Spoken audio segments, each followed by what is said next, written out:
Welcome everybody to the latest Bango Bytesize. I know some of you will have seen a number of these Bytesize webinars before, and some of you this may be the first time, but welcome everybody wherever you are in the world.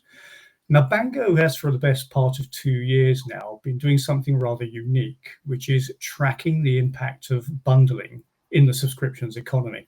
And if you go to the bango.com website, you'll see a whole sequence of original, never done before consumer research from various parts of the world, looking at consumer attitudes to subscriptions and specifically to subscription bundling. Well, today we're going to actually look at the bundling market and the subscription bundling market in particular from a different camera angle, because today we're going to look at what the subscription providers, the content providers themselves, are saying about their marketing strategies and the role of indirect distribution and bundling. This is, again, a unique piece of research. I've not seen anything like it. And to help me dig into that is my colleague, Giles Tung. Giles is Vice President of our subscription bundling business, marketing, our subscription bundling business at Bango. He's an expert in the market. He's a regular speaker at trade shows and events around the world. Giles, welcome. Thank you for joining me.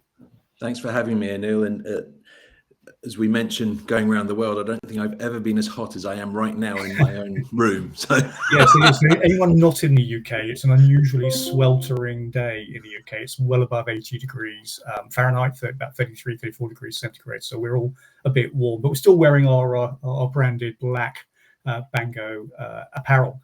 Anyway, let's get into it, Giles. So here's the latest piece of research. It's called Gravity Shift, and we'll learn a bit more about the meaning of that title as we go through this. I think there's some really eye-opening findings in this research, but before we get into the data and the findings themselves, can you tell us a bit about the research methodology? Yes, so this time we really wanted to get into the point of view, as you say, from the subscription provider, the content provider side of things. And to do so, we thought long and hard about who are the right people that we'd need to employ to give us that perspective. And typically we're working with people in the partnership side of the house, or marketing or growth. But to get a true understanding of where the business is going to be emphasizing their investment in time and energy in the period ahead, we realized we had to go as high up as we could, C-level within these businesses. So we've found over 200 subscription executives across a whole bunch of different categories. So typically we'd stay in SVOD territory. This time we've gone much broader. So we've gone into entertainment, food, well-being, even AI apps. So we've gone very broad this time to try and canvass as broad an opinion as we could about subscriber acquisition. Okay, good. So look, let's cut straight to the chase here. I read this research and I was really quite surprised, because you could be forgiven for saying there's a serious problem here. Subscription content providers are cutting back on their marketing spend, right? Well, the first thing we'll say is that we know that the revenue of the subscription economy is growing, rising to $1 trillion by 2028. So the subscription economy is growing vastly. The subscriptionization of practically everything, where once you'd pay a one-time fee to buy something, now you can buy pretty much anything you want via a subscription, a monthly or an annual payment.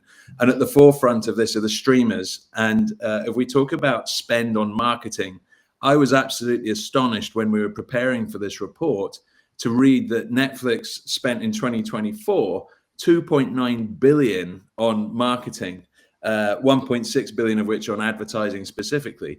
And since then, I've been racking my brains to try and understand if there is another product, another single product that attracts that kind of marketing investment. And I can't find one. Possibly someone will tell me that Red Bull or one of the SKUs of Red Bull is comparable in some way. But think of any of the other big companies, the Unilevers, Ford, any of these huge companies. They're spending that money across a number of different products. So I think in streaming, spend is live and well, and in subscriptions as an economy, revenue and spend are continuing to rise. So okay, so Netflix, get it? I get it with Netflix. But big beasts aside, is the rest of the industry giving up on direct acquisition? No. What we learned through this report as we did our investigation is we learned that there's a big problem really with the advertising side of this. So there's 48% of our respondents said that advertising is becoming a black hole. So clearly there are some issues within this space, Anil. Yeah, by the way, I was amused to see that Bango has in fact renamed a black hole subscriber acquisition, I think, just to illustrate the point, in case anybody wasn't taking us seriously in the findings, the investigations we've done. Okay, so it's not giving up as a whole acquisition, but the subscription industry does represent some of the biggest brands in the world. We just talked about Netflix. We know that, you know, in the subscriptions umbrella, we've got, you know, all the whole world of media companies. We've got Amazon, we've got Google, we've got Apple, we've got, you know, as I say, the biggest consumer brands in the world. So there's got to be something that's gone badly wrong with the direct consumer marketing model here. Yeah, so let's pull up some more data here. So as we dug into what was going on behind the direct acquisition model, we can see here that 59% of the respondents have got an issue with the rising cost of ads. And if you jump down to the bottom of this list, in between are a bunch of sort of well understood issues to do with competition and algorithm change and so forth. At the bottom here, you can see the declining effectiveness of direct acquisition and a difficulty scaling through direct. And I think we're seeing a real maturity issue within the acquisition market. Okay, well, now let's start getting a bit more specific. What are the subscriptions, if the direct acquisition channel is not as functioning as well as it has been? What specifically are the marketing services that they're cutting back on, the marketing? Of leaders who plan to cut back spend on different channels. And in most cases, it's on ads. So search, display, social, and in-app advertising. Search is kind of interesting, I think, from our own experience with our own marketing. We can see that the world of search ads and chat GPT search and how we as users are behaving is changing quite rapidly. So perhaps that's not surprising. There's an expectation to cut back on search ads, but really, if it's got advertising in it, they're pulling back is the message here. This, I think, really summarizes the state of play. I mean, I think it's remarkable that half of the subscription brands that we surveyed say that direct acquisition is yielding diminishing returns. Half said that direct to consumer marketing, direct to consumer acquisition on its own is no longer a sustainable strategy. I mean, that's remarkable, isn't it? Yeah, it's extraordinary, and we'll see throughout the report that we've got further data pointing at this shift. There is a real shift, and that's why we ended up calling this report the gravity shift. Okay, so I've asked, does this mean that streamers and others are cutting back on marketing completely? You're saying no, you're saying there's just a different focus. That's right. So if we look at this next set of data, 91% are agreeing that subscriber acquisition now requires both direct and indirect channels. So that's pretty much all subscription owners now looking at pulling together all their different channels as an acquisition approach. And they're looking to prioritize indirect acquisition strategies this year. And 82% planning to increase investment in indirect acquisition. So a massive shift from not just direct, but now indirect, and prioritizing and increasing investment in those indirect channels. So big changes here for subscription products. Interesting. So we talk about indirect as a channel. I'm obviously most familiar with bundling as a strategy for leveraging indirect channels. There are multiple benefits from bundling, as we know. Can you take us through some of those benefits? Yeah, we've done a load of research in this area before, so I wasn't surprised to see these outcomes here. For example, the previous report we did, Inside Secrets and Inside Secrets 2, both report reach as being the main reason for using indirect channels, and that appears twice in this data. So the top box, 86%. Pretty much everyone saying reaching subscriber segments not accessible directly. And further down, we see unlocking new or hard to reach customer segments as well for 2/3 of the respondents. Yep. So the message here really is one of reach more than anything else. Yep. So reach. Yep. That's a powerful message. I'm also, by the way, struck, Giles, on this slide at these comments, these stats about quality of subscribers acquired through bundling and indirect. And lower down, we see better lifetime value for the customers. Can you explore that for us? Yeah, I think to understand that, we have to understand the context of where these bundles are happening. So often these are through mobile operators, and often a bundle can be either intrinsically linked with that first-party service. So what we might call a hard bundle. So the service, you sign up to your mobile operator with a plan, let's say $50 a month, and they might include something with it, or they might give you a secondary, third, fourth product. Maybe it's at a discount. Maybe it's just more convenient to buy those things together, or maybe there's something unique about those bundles that are being created. And that's creating this stickiness, this value that isn't otherwise there in the open market. And that, I think, is why we're talking about higher quality and better lifetime value customers acquired through indirect channels. So quality as well as quantity. But by the way, on the quantity topic, I think something that very interestingly landed on our desks late last week was some research from Antenna about the power of Amazon channels. Can you take us through that?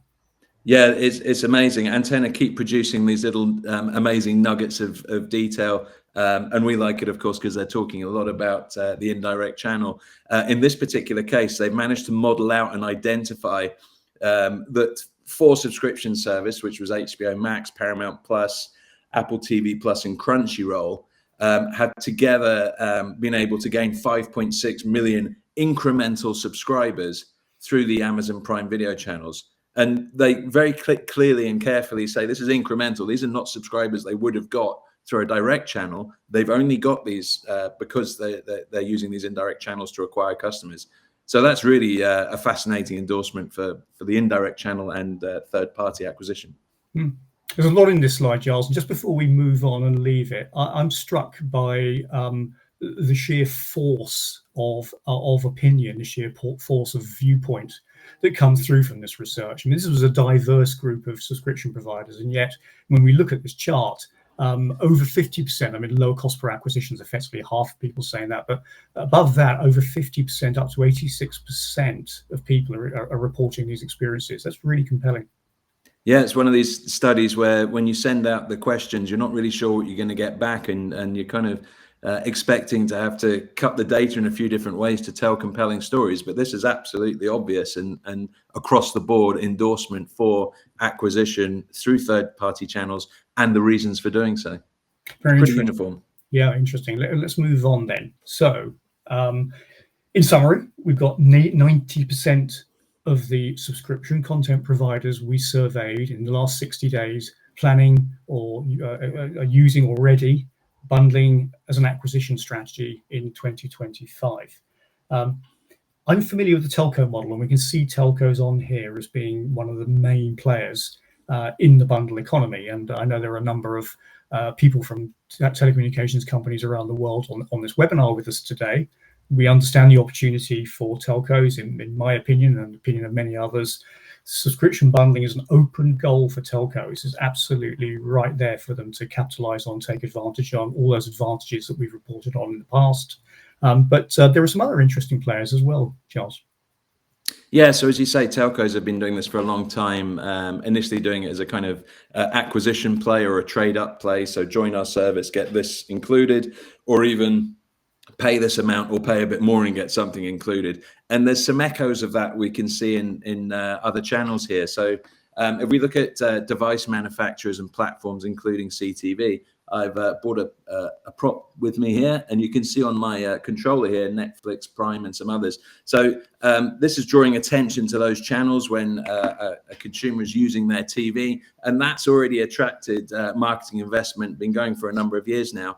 And now on top of that, we're also seeing bundling, which is where those services are now selling that product right there and then, rather than drifting off to another website, saying Netflix.com, and buying over there. You can actually buy it there and then on the spot. So that's an evolution in the platforms. Retailers, we're seeing the loyalty clubs come into play. So Walmart Plus, Tesco's Club Card Plus for those in the UK. And from time to time, you'll see promotions there, whether it's a service included, Paramount Plus, for example, or a discount, Disney, or otherwise. So there's routes to market there for subscription products.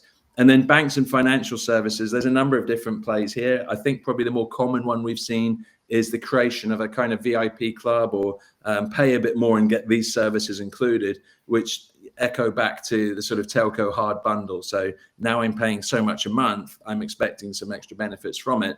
And within that might include some subscription services. So this is the evolving bundle economy, and it's evolving on all sides. Yeah, and I'm minded to point out that the players, the participants we can see on this slide here are long-standing, dare I say it, traditional businesses in many sense, pervasive, very well known. Everybody is a customer of these institutions and these businesses. Are we seeing anything coming, any new economy businesses coming as players in? Yes. So let's have a look here. So we saw 3 other respondents. We gave a long list, and these were the higher tick box respondents. So points-based loyalty partnerships. So typically the third-party channel becomes useful to bundlers where there's an existing membership base or a large subscriber base which they can leverage on top of. And that's true of points-based loyalty schemes as well. So where there's a large residue of customers with points to spend, then we're seeing bundling take place, whether it's offers or otherwise, through various different means. So let's imagine an airline, for example, might have a large membership scheme, all with Avios or other points to use, and they can expend that on subscriptions now. Second one, employee benefits scheme. This is probably more easy to imagine, where a company may reward their employees with a particular subscription or find a way of promoting it at reduced cost or even subsidize it themselves. So there's some interesting areas there. And then social media platforms, which are growing in every dimension, both as a content provider with a subscription themselves, but also a potential reseller of other content. So these are the avenues where the content providers, the subscription brands themselves, are looking to leverage to grow their audience base. Great. So this research, which, as I identified earlier on, is looking at the subscriptions economy from a different angle, from the lens of the content providers themselves. What's coming through loud and clear is that indirect distribution has suddenly become very important, critically important to their businesses, with bundling as the primary mechanism for indirect distribution. Now, Bango has, of course, alongside this case that's emerged from this current research from content providers' perspective, has looked at the consumer perspective, and a compelling case has come through for bundling from consumers. Can you quickly summarize that for us? Yeah, sure. So let me pull up some data. This is from the Subscriptions Assemble report that we released a few months ago. And within it, we learned that 2/3 of subscribers now have at least one subscription. If you look at that middle stat, the average subscriber in the US has 5.4 subscriptions, 1/3 of which are coming through indirect channels, which is pretty compelling data. But then wait for it, Omdia released some data which show that 1/3 of all SVOD subscriptions are now being sold through telco and non-telco bundling, which is absolutely huge. So a massive growth from the consumer's perspective of the bundle economy as well. And if I follow through here with some more data, we're seeing an average of $900 spend per year on subscriptions. However, 1/4 of people are spending more than $100 per month. 49% see that subscriptions are essential in their lives. And there's a behavioral one here of 70% of subscribers now have what they call a forever subscription, one that they will never cancel or pause. And we double clicked on that in the UK, and we discovered that for 50% of people, that is Netflix. But when you take the top 2 box answers, 80% is Netflix. So, and I would count myself in that too. I probably have Netflix and Prime as my 2 forever subscriptions. Right. Well, consumers are clearly deeply committed to bundling. We can see that from the data. And we also know that they're pretty savvy. They're smart about how they go about finding their subscriptions and managing their subscriptions. Yeah, that's right. So this was really fascinating. So we asked some extra questions around the behaviors to do with subscriptions and how and why and where people are subscribing. We found 2/3 are now shopping around for the best deal before signing up to a subscription. If you imagine the experience whereby you're thinking, I'm going to subscribe to that service, let's say HBO Max for the sake of argument, you may then have a quick look around to see what's the best route for you to get that. Is it putting it with another service, or is it direct or otherwise? So 2/3 of people are now shopping around. And with that incredible stat, 44% of people who previously paid for a subscription are now getting one free of charge thanks to a bundled deal, which is really an interesting development. So this is showing the maturity of the subscription economy as a whole, the different competition, different routes for market. And then finally here, one in seven have cancelled a service after their favorite show ended, which goes well with the other data here on the right-hand side, which is, do subscribers frequently pause and restart subscriptions? A third are saying yes, they do. So there seems to be a behavior evolving, which is pause and resume rather than outright cancel, which is good for the consumer and it's good for the subscription economy as a whole. Yeah, I think that's fascinating. Bundling's a hit with consumers, and this latest gravity shift research from Bango says that bundling's becoming an area of significant and material interest to the content providers.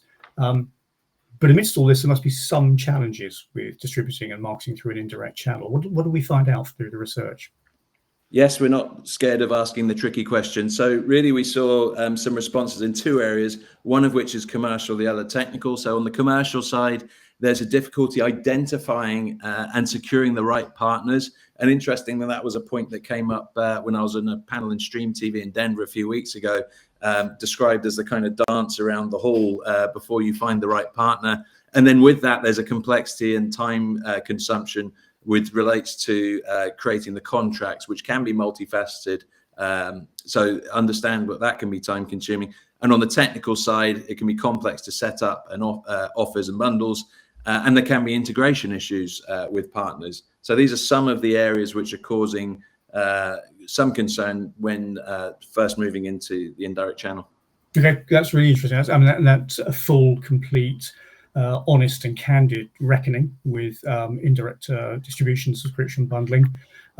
It's also, before I let you go, Giles, a segue, I must say, into the work that we're doing with at Bango.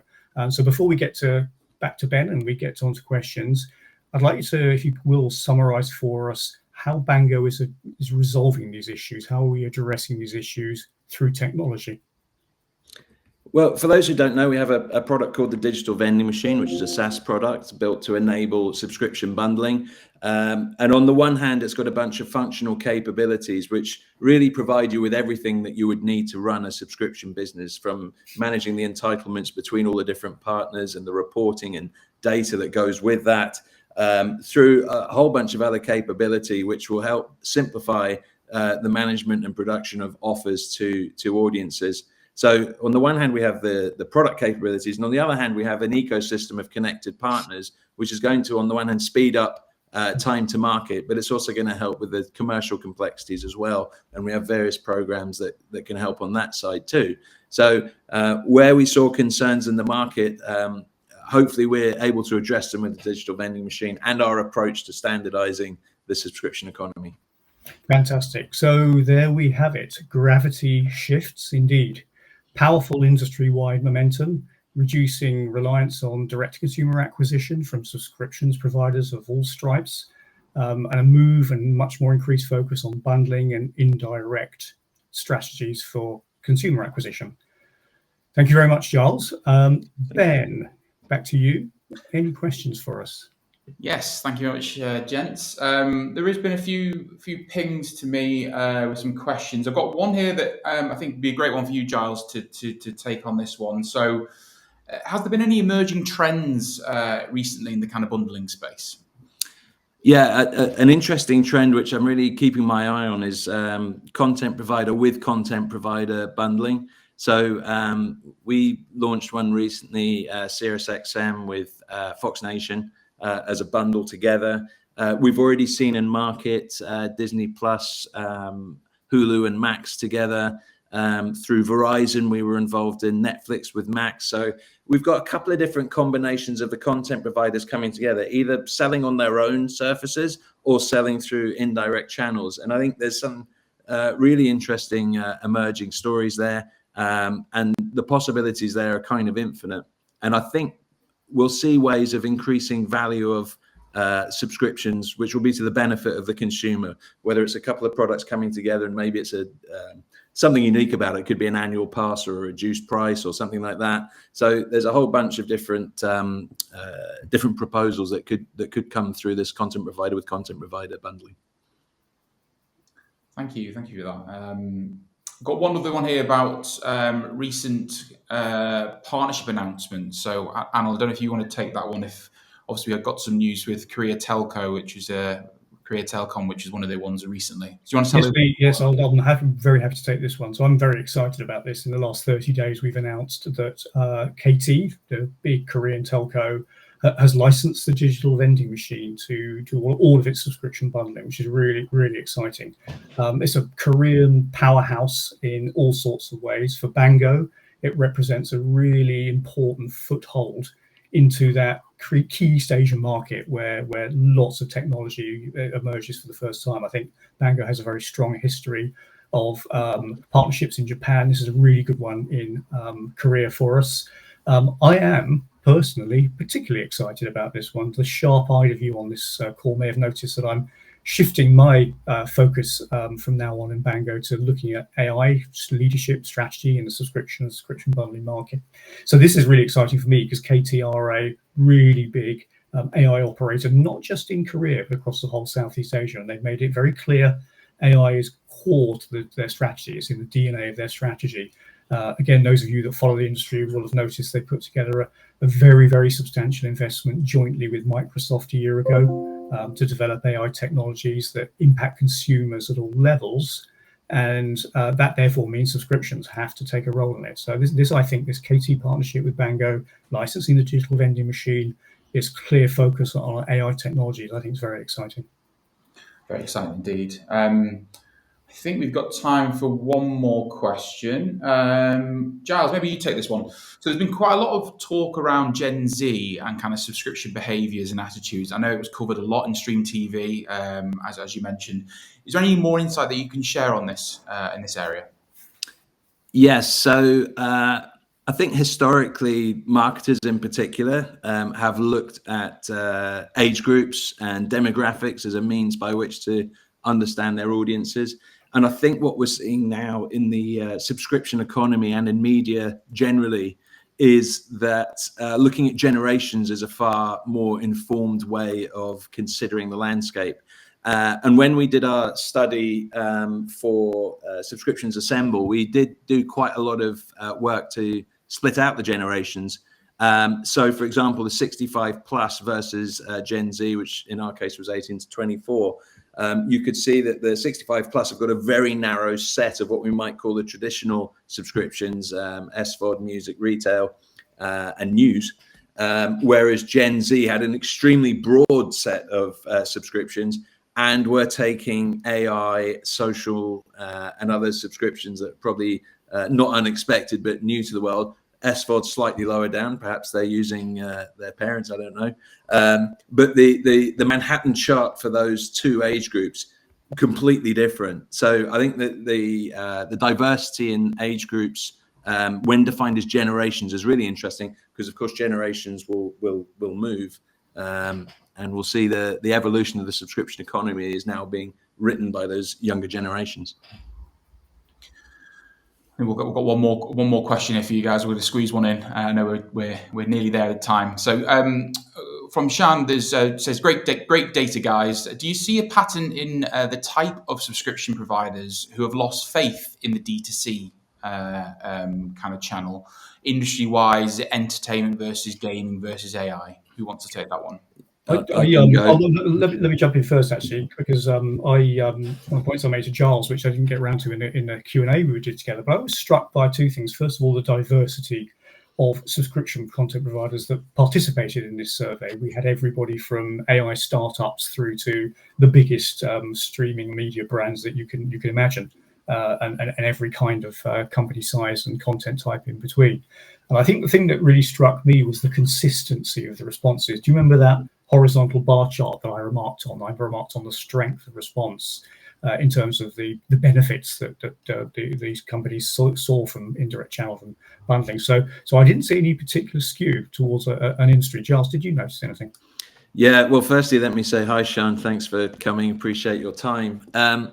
I think it's easier to respond to the inverse of that, the mirror of it. We're definitely seeing some categories leaning in more heavily than others so far. So SVOD has always been a big participant in bundling. Netflix, Prime in particular, and Disney now, they're e-distribution partner of ours. So we're helping them with that. So SVOD's always been big. I think we've probably seen some reserved move from the gaming industry. We do work with Xbox Game Pass, so we are involved in that space. But there are some massive subscription titles in the space, and they're all moving to subscription. So it can't be very long before they all pile in as well. So I think there's a huge opportunity. So we're publicizing the upside, but we're also reflecting on direct to consumers getting tougher for all the reasons we just mentioned. Awesome. Well, I think that'll be time for us, guys. So, Anil, thank you for moderating the session, and Giles for being the expert voice of this session. Really appreciate your time to join us on this bite-sized session. We've got plenty more content to come up for the rest of the year. We're really excited. So please do tune in and subscribe to our LinkedIn page if you haven't already. You get all the updates that are coming through there. And we are releasing again some great new assets soon, which we'll be very excited to share with the audience. So I won't give any more than that away, but it's a catchy one to tune in for. Well, thank you very much. Thanks for joining, and we'll speak to you soon.